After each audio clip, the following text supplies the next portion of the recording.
الصلاة والسلام على سيد الأنبياء والمرسلين وعلى آله وأصحابه أجمعين، أما بعد، فإن أصدق الحديث كتاب الله، وأحسن الهدي هدي محمد صلى الله عليه وسلم، وخير الأمور عوازمها، وشر الأمور محدثاتها، وكل محدثة بدعة، وكل بدعة ضلالة، وكل ضلالة في النار.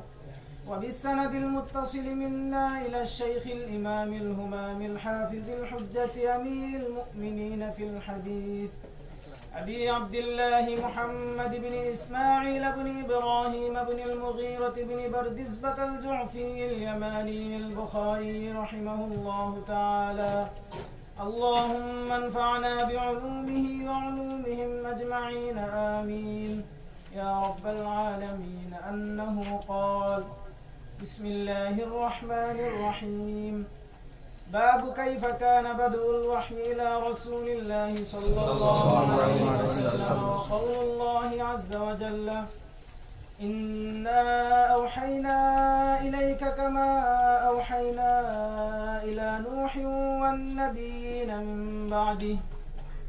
وبه قال حدثنا الحميدي وقال حدثنا سفيان رحمه الله قال حدثنا يحيى بن سعيد الأنصاري قال أخبرني محمد بن إبراهيم التيمي أنه سمع علقمة بن وقاص الليثي يقول: سمعت عمر بن الخطاب رضي الله تعالى عنه على المنبر يقول: سمعت رسول الله صلى الله عليه وسلم يقول: إنما الأعمال بالنيات، وإنما لامرئ ما نوى، فمن كانت هجرته إلى دنيا يصيبها أو إلى امرأة ينكحها فهجرته إلى ما هاجر إليه. جزاكم الله. ترمذی شریف اٹھائیے. اسماعیل قال حدثنا مالك بن اسماعيل عن اسرائيل عن يوسف بن ابي بردة عن ابيه عن عائشة رضي الله عنها قالت: كان النبي صلى الله عليه وسلم اذا خرج من الخلاء قال: غفرانك. قال ابو عيسى: هذا حديث حسن غريب لا نعرف الا من حديث اسرائيل عن يوسف بن ابي بردة. وابو بردة ابن ابي موسى اسمه عامر بن عبد الله بن قيس الاشعري، ولا يعرف في هذا الباب الا حديث عائشة رضي الله عنها. بس. الحمدللہ رب العالمین والصلاة والسلام علی سید الانبیاء والمرسلین سیدنا و مولانا محمد وآلہ وصحبہ اجمعین، اما بعد.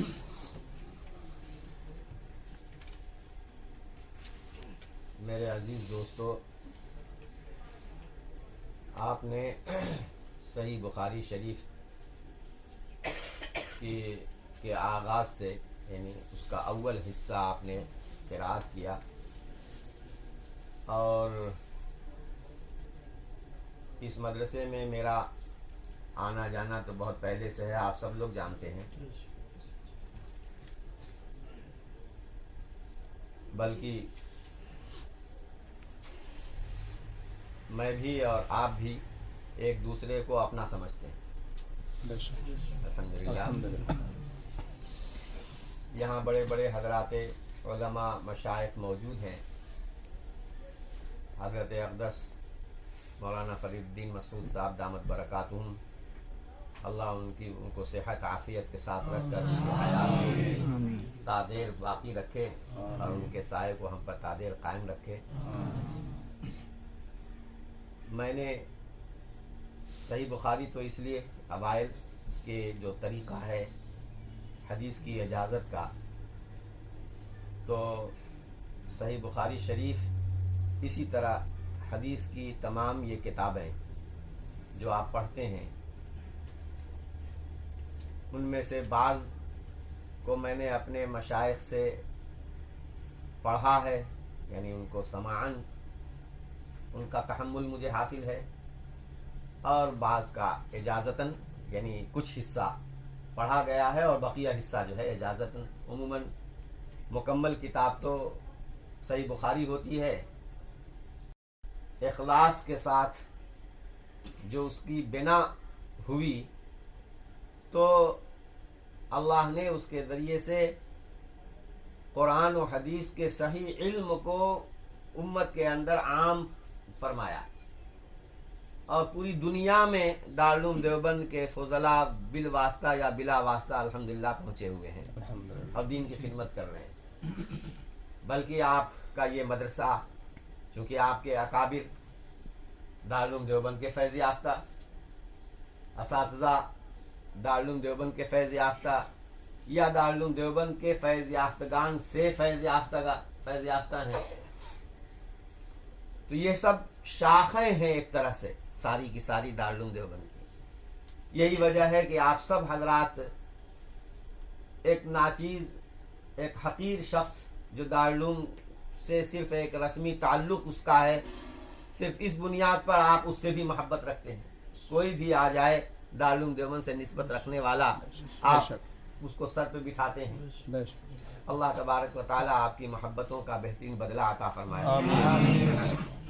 مجھے جن کتابوں کا اپنے مشائخ سے سماع یا اجازتاً سماعاً یا اجازتاً تحمل حاصل ہے، ان تمام کی روایت کی میں آپ کو اجازت دیتا ہوں ان شرطوں کے ساتھ جو محدثین کے ہاں معتبر ہیں۔ صحیح بخاری شریف مثلا آپ نے پڑھی تو ہم نے اس کی جلد اول تو پڑھی حضرت شیخ مولانا نصیر احمد خان صاحب رحمۃ اللہ علیہ سے، جلد ثانی پڑھی اپنے شیخ حضرت مولانا عبدالحق اعظمی صاحب رحمۃ اللہ علیہ سے، اور یہ دونوں شیخ العرب والعجم حضرت مولانا سید حسین احمد مدنی رحمۃ اللہ علیہ کے شاگرد تھے۔ پھر حضرت شیخ مدنی رحمۃ اللہ علیہ کو آپ جانتے ہیں کہ وہ شیخ الہند کے شاگرد رشید تھے۔ شیخ الہند حضرت نانوتوی رحمۃ اللہ علیہ کے شاگرد تھے۔ پھر شیخ الہند کو حضرت مولانا رشید احمد گنگوہی رحمۃ اللہ علیہ سے بھی تحمل ہے، ان سے بھی انہوں نے پڑھا ہے، اور بھی سندیں ہیں۔ تو حضرت شاہ ولی اللہ رحمۃ اللہ علیہ سے ہوتی ہوئی یہ سندیں ہماری امام بخاری تک اور ائمہ ستہ کے اور حدیث کی جو کتابیں ہیں ان کے مصنفین تک یہ سندیں پہنچتی ہیں۔ سندوں کے سلسلے میں آپ کے بنگلہ دیش ہی کے مولانا روح الامین صاحب ہیں، ان کی کتاب الکلام المفید فی تحریر الاسانید ہے، بڑی اچھی کتاب ہے۔ اس میں انہوں نے اپنی سندیں ذکر کی ہیں اور ان سندوں میں آنے والے اعلام و شخصیات کے تراجم تفصیل سے انہوں نے لکھے ہیں۔ علماء دیوبند کی بھی سندیں وہ ہیں، کیونکہ جن اساتذہ سے ہم نے وہ کتابیں پڑھی ہیں انہی اساتذہ سے انہوں نے بھی وہ کتابیں پڑھی ہیں، تو وہ ان کی تمام سندیں اس میں تحریر الاسانید میں موجود ہیں، اور اس میں آنے والے تمام اعلام کے تراجم بھی موجود ہیں۔ مزید ان کو اور جو سندیں جن سندوں سے حدیثوں کی اجازت یا سماع حاصل ہے ان کتابوں کی بھی سندیں انہوں نے ذکر کی ہیں، تو وہ بڑی اچھی کتاب ہے آپ کے لیے، اگر وہ مہیا ہو تو وہ اس میں یہ سندیں دیکھ سکتے ہیں۔ ہم نے اپنی سند اس میں سے مقتبس کر کے الگ سے ایک کاغذ پر لکھ لیا ہے، انشاءاللہ وہ کاغذ میں وہ واٹس ایپ میں میرے محفوظ ہے، وہ میں مولانا مفتی فیض اللہ امان صاحب کو میں دے دوں گا، اور پھر وہ اس کے مطابق آپ لوگ اس کو دیکھ لیجئے گا۔ تو اس کے علاوہ حضرت مولانا عاشق الہی بلند شہری رحمۃ اللہ علیہ، عاشق الہی برنی رحمۃ اللہ علیہ، جو شاگرد تھے حضرت شیخ زکریہ رحمۃ اللہ علیہ کے، تو شیخ زکریہ رحمۃ اللہ علیہ کے واسطے سے جتنی سندیں ہیں ان سندوں سے بھی بہت سی کتابوں کی اجازت ہمیں حاصل ہے۔ مولانا عاشق الہی صاحب رحمۃ اللہ علیہ نے اپنی تمام سندوں سے، جو العناقید الغالیہ ان کی کتاب ہے، اس میں انہوں نے اپنی تمام سندیں ذکر کر دی ہیں، تو ان سندوں کے ساتھ العناقید الغالیہ میں جتنی سندیں انہوں نے ذکر کی ہیں، جتنی کتابوں کی، ان سب کی انہوں نے مجھے روایت کی اجازت دی ہے۔ تو حضرت مولانا عاشق الہی صاحب کے توسط سے ان تمام کتابوں کی بھی روایت کی اجازت آپ کو دیتا ہوں۔ اس کے علاوہ مولانا حیدر حسن ٹونکی رحمۃ اللہ علیہ، جن سے مولانا علی میاں ندوی رحمۃ اللہ علیہ نے حدیث حاصل کی ہے، مولانا رابع صاحب نے حدیث حاصل کی ہے، تو وہ مولانا حیدر حسن ٹونکی کے شاگرد مولانا احمد حسن حکیم مولانا احمد حسن صاحب ٹونکی جے پور میں رہتے تھے، تو انہوں نے بھی مجھے اجازت دی، اور مولانا حیدر حسن صاحب رحمۃ اللہ علیہ کی ایک سند بہت عالی ہے. میاں نذیر حسین سے انہوں نے پڑھا اور میاں نذیر حسین نے حضرت شاہ اسحاق دہلوی رحمۃ اللہ علیہ سے. بہت شارٹ کٹ ہو گئی. اور شاہ اسحاق شاہ عبدالعزیز سے. تو مولانا حکیم احمد حسن صاحب عن الشیخ حیدر حسن تونکی عن الشیخ نذیر حسین دہلوی عن الشیخ اسحاق الدہلوی. یہ سند پھر آگے شاہ ولی اللہ کو ہوتے ہوئے چلی جائے گی. یہ بہت مطلب عالی سند ہو جائے گی. اس سے بھی مجھے اجازت حاصل ہے. میں اس سند کے ساتھ بھی آپ کو حدیث روایت کرنے کی اجازت ہے. الحمدللہ. اس کے علاوہ مولانا حیدر حسن صاحب کے ایک استاذ اور تھے جو قاضی شوکانی سے روایت کرتے ہیں اور پھر وہ قاضی سلیمان احدل اور پھر ان سے ہوتی ہوئی مصنفین کتب تک ان کی تمام سندیں جاتی ہیں. تو وہ بھی جو ہے سند اس کا بھی میں نے اس میں ذکر کیا ہے. تو انشاءاللہ اس سند کو جب آپ حاصل کر لیں گے تو اتنی سارے طرق سے روایت کی اجازت. یہ تو اس امت محمدیہ کی خصوصیت ہے. کتابیں تو جمع ہو گئیں, امت کے ہاتھ میں شہرت کے ساتھ پہنچ گئیں, لیکن پھر بھی سلسلہ اسناد اس امت محمدیہ کی خصوصیت ہے. اس کے ابقاء کے لیے ان کتابوں کی روایت جو ہے کا سلسلہ یہ جاری ہے اور تا قیامت رہے گا.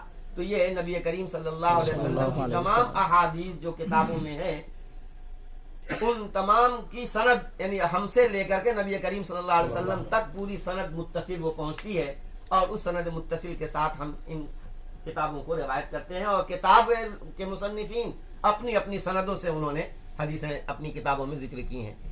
رسالۃ الاوائل جس میں 42 کتابوں کے اوائل ذکر کیے گئے ہیں اور ان تمام کی یعنی شیخ سعید سنبل سے لے کر کے مصنف رسالہ سے لے کر کے ان مصنفین کتب تک سندیں ذکر ہیں.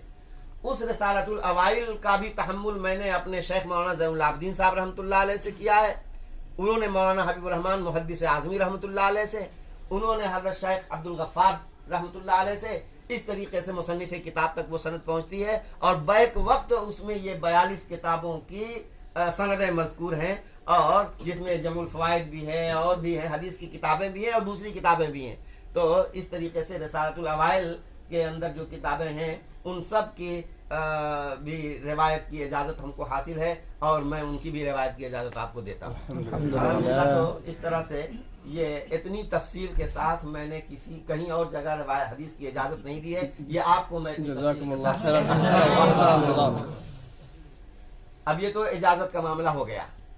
اب آئیے تھوڑی سی بات یہ ترمذی شریف میں میں سوچتا ہوں کہ ویسے تو آپ کے آ جائے تو انشاءاللہ اس سے فائدہ الشیء اذا تقرر فی الذہن ہے نا. تو انہوں نے تفصیل اور تقریر تو کی ہوگی لیکن پھر بھی میں چاہتا ہوں کہ امام ترمذی رحمۃ اللہ علیہ کی یہ حدیث جو ہے پہلی جگہ حسن غریب کا یہ حکم لگایا. دیکھ رہے ہیں نا کہ امام ترمذی رحمۃ اللہ علیہ محمد ابن حمید ابن اسماعیل سے, وہ مالک ابن اسماعیل سے, وہ اسرائیل سے, وہ یوسف ابن ابی بردہ سے اور وہ اپنے والد ابو بردہ سے اور وہ حضرت عائشہ رضی اللہ تعالی عنہا سے روایت کرتے ہیں کہ نبی پاک صلی اللہ علیہ وسلم جب بیت الخلاء سے نکلتے تھے تو غفرانکا کہتے تھے. اس حدیث پر امام ترمذی رحمۃ اللہ علیہ نے حکم لگایا کہ یہ حدیث حسن غریب ہے, حسن غریب ہے. اور یہ کہتے ہیں کہ لا نعرفہ الا من حدیث اسرائیل عن یوسف ابن ابی بردہ. اس حدیث کو ہم جانتے ہی نہیں ہیں مگر صرف اسی سند سے کہ اسرائیل عن یوسف ابن ابی بردہ کے طریق ہی سے ہم اس کو جانتے ہیں.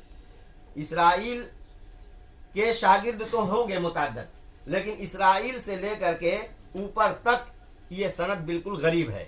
اور کہتے ہیں کہ اس کے علاوہ کسی اور طریق سے ہمیں پتہ بھی نہیں. بلکہ یہی نہیں آگے یہ بھی کہتے ہیں کہ ولا یعرف فی ھذا الباب, اس باب میں صرف یہی حدیث عائشہ ہی جانی جاتی ہے, کوئی اور حدیث اس باب میں ہے بھی نہیں. تو اس کے لیے کوئی شاہد بھی نہیں ہے. یہی نہیں مطلب ہوا, اس کے لیے کوئی شاہد بھی نہیں ہے اور کوئی متابع بھی نہیں ہے. سمجھ رہے نا. اور حکم لگا رہے ہیں حسن کا. جی پہلی جگہ یہ آیا حسن غریب. اب دیکھیے کہ اشکال یہ ہوتا ہے کہ امام ترمذی رحمۃ اللہ علیہ اس کو حسن بھی کہہ رہے ہیں اور غریب بھی کہہ رہے ہیں. حسن کی تعریف امام ترمذی رحمۃ اللہ علیہ نے یہی کی ہے جو کتاب العلل میں. کتاب العلل در حقیقت اس جامع ترمذی کا مقدمہ ہے، علل صغیر جو آخر میں لگی ہوئی ہے جی، جس میں اپنے اس کتاب میں جو نہج انہوں نے اختیار کیا ہے اور جو اصطلاحیں قائم کی ہیں اس کی وضاحت فرمائی ہے. اس میں انہوں نے حسن کی جو تعریف کی کیا کی، اس کے الفاظ کل حدیث وما قلنا فی کتابنا حدیث حسن فإنما نعنی به حسن اسنادہ عندنا. عندنا کا لفظ صاف ہائی لائٹ کیا ہے. اس کے بعد کل حدیث یروى ولیس فی اسنادہ من یتہم بالکذب وروی نحوہ من غیر وجہ فہو عندنا حدیث حسن. اس عبارت میں دیکھنا دو جگہ عندنا عندنا آیا، پہلے بھی عندنا اور بعد میں بھی عندنا، تاکہ کوئی یہ نہ سمجھے کہ عام اصطلاح میں جو حسن ہے وہ مراد نہ لینے پائے. ہماری حسن کے سلسلے میں اپنی ایک اصطلاح ہے. جہاں بھی ہم حسن کا لفظ بولتے ہیں تو ہم اپنے نزدیک کیا ہے حسن وہ ہم مراد لیتے ہیں. اس کی سند کا حسن مراد لیتے ہیں، وہ معنی اس کے سند کا حسن ہونا اس معنی کے اعتبار سے مراد لیتے ہیں جو ہمارے نزدیک ہے. اور وہ پھر بتایا کہ جس میں 3 باتیں پائی جائیں کہ صاحب اس کی سند میں کوئی متہم بالکذب نہ ہو، ایک سے زیادہ طریق سے وہ مروی ہو، تیسری بات یہ ہے کہ وہ شاذ نہ ہو. تو جس حدیث میں یہ تینوں باتیں پائی جائیں گی اس حدیث کو ہم حسن کہیں گے. ہمارے نزدیک حسن سے مراد یہ ہے. معلوم یہ ہوا کہ حسن کے سلسلے میں امام ترمذی کی اپنی مستقل اصطلاح ہے. اصطلاح عام میں تو آپ جانتے ہیں کہ حسن کی 2 قسمیں ہیں، ایک تو حسن لذاتی اور ایک حسن لغیرہ. حسن لذاتی کس کو کہتے ہیں؟ آپ نے شرح نخبہ میں یہی پڑھا کہ جس کے اندر تمام 5 شرائط صحت پائی جائیں سوائے اس کے کہ کسی راوی کے اندر ضبط کی کمی ہو. فَإِنْ خَفَّ الضَّبْطُ مَعَ بَقِيَّةِ الشُّرُوطِ الْمُتَقَدِّمَةِ فِي الصَّحِيحِ فَهُوَ حَسَنٌ لذاتی. کہ تمام راوی عادل ہیں، تام ضبط نہیں ہے، ضابط ہیں، لیکن ضبط کے اندر کمی. اب کتنی کمی ہے یہ نہیں بتایا اس میں، بس خف الضبط، ضبط کم ہو، لیکن کتنا کم ہو یہ انہوں نے وضاحت نہیں کی. اور کمی بیشی تو کلی مشکک ہے نا، جی، اس کی تحدید خود سے نہیں ہو پائے گی، تو بتانی پڑے گی کہ کتنی کمی مقصود ہے ان کے پیش نظر. اور صاحب سند متصل ہو، سند کیا ہو؟ متصل ہو، شذوذ سے محفوظ ہو، علت سے محفوظ ہو. یہ 5 شرطیں ہیں. تو 4 شرطیں پائی جائیں صحیح کی، 5ویں شرط جو ہے کیا ضابط ہونا، اس میں ضبط کے اندر کمی ہو تو یہ حدیث حسن لذاتی ہی ہوتی ہے. اس کا مطلب یہ کہ صحیح سے اس کا درجہ کم ہو جاتا ہے ضبط کے راوی، کسی راوی کے ضبط کی کمی کی وجہ سے. کتنا کم ہو، اس کا معیار کیا ہے؟ یہ چیز استقراء، تتبع اور محدثین کے طرز عمل سے معلوم ہوگی. چنانچہ یہی حافظ ابن حجر بھی، ان کے شیخ حافظ عراقی بھی، ان سے پہلے کے لوگ بھی، بعد کے لوگ بھی عموماً ہم دیکھتے ہیں کہ کسی ایسی حدیث پر سند حسن کا حکم لگاتے ہیں کہ جس کا کوئی راوی مختلف فی ہوتا ہے. اور مثال جو دی حافظ ابن حجر رحمۃ اللہ علیہ نے حسن لذاتی ہی کی، تو اس میں محمد ابن اسحاق، محمد ابن عمرو ابن علقمہ. تو محمد ابن عمرو ابن علقمہ، محمد ابن اسحاق جیسی یعنی اس کیٹیگری کے لوگ جو ہیں وہ حسن لذاتی کے راوی ہوتے ہیں. یہ نمونہ دے دیا. اب جب ان کا حال دیکھو گے کتب اسماء الرجال میں تو ان کے بارے میں ائمہ جرح و تعدیل میں اختلاف آپ کو ملے گا. یوثقہ ھذا و یضعفہ ھذا،